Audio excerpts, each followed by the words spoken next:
receive blessings from Him, praise God. So hindi ka lang 5 mga kapatid, nilagay ko dito 5 kasi may oras po tayo mga kapatid. So lahat ng mga kasali natin sa buhay, ipagkatiwala natin sa ating Panginoon. Dahil pagsalit lang mga kapatid, hindi natin kaya mga kapatid, may mga kapatid. Hindi ko yung madadala sa kabilang buhay mga kapatid, praise God. Hallelujah, hallelujah. So praise God.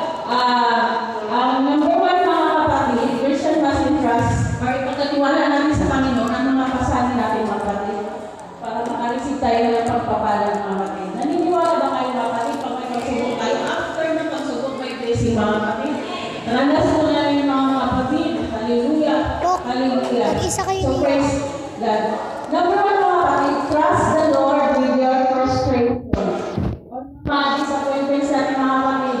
Iba-iba tayo mga disappointments. At ang frustration na naman yung mahirap.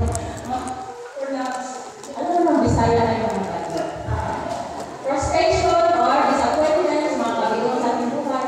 So mga, i-share ko lang po sa mga youth, mga kapatid. Kasi ang youth, yun, sabi nila yung mga maliban sa ating mga nanay, tatay na mayroon na tayong obligasyon. So sa mayroon lang muna. At halimbawa mga kapatid, may nililigawan ka. O, tapos, ibinasid ka. O, disappointments mo ngayon. Dahil tayo yung siya, madalangin mo na tayo. Ipagkakawala mo na natin sa ating Panginoon para sasagutin tayo mga kapatid. Kasi, doon tayo sa kusulan hindi sa ating mga kapatid eh. Halimbawa, iniwalayan ka. O tapos, mawawala ka na kasi iniwalayan ka. Hindi mga kapatid. Ipag-pray pa rin natin. Hindi tayo Panginoon na kakapag sa iyo mga kapatid. Hallelujah. So, sa akin mga kapatid, i-share ko rin mga kapatid. Marami.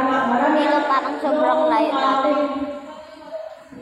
Si Brother Ray na 50-50 mga kapatid. So, iniyakan na yan namin mga kapatid. Kasama ko yung ipag ko, mama niya, bigli kami talaga na sa ospital. Kasi parang wala na talaga siya eh. Kagaya ni Abi mo, sinabi na ng pastor, dinadjust na ni Pastor si Abigail, hindi na yan, pero tingnan mo sa kabutihan, Bernadette, mga kapatid, nandito pa sila. Kaya, ang talaga, yung sabi din ng mga kapatid, ang patuloy ay nagsidain at dinidig ng Panginoon at dinigla sila sa kanilang mga.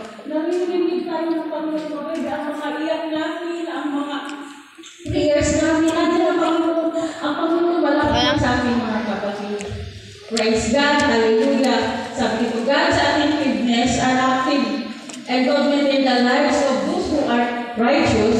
It assures them that when they cry out for help, the Lord hears their prayer and delivers them for their troubles. Praise God. May mga kapatid, pag may mga naranasan tayong mga kasalin, ipagkatiwala natin sa ating Panginoon mga kapatid. Dahil ang Panginoon ang may kasagutan sa lahat mga kapatid. Praise God. Hallelujah.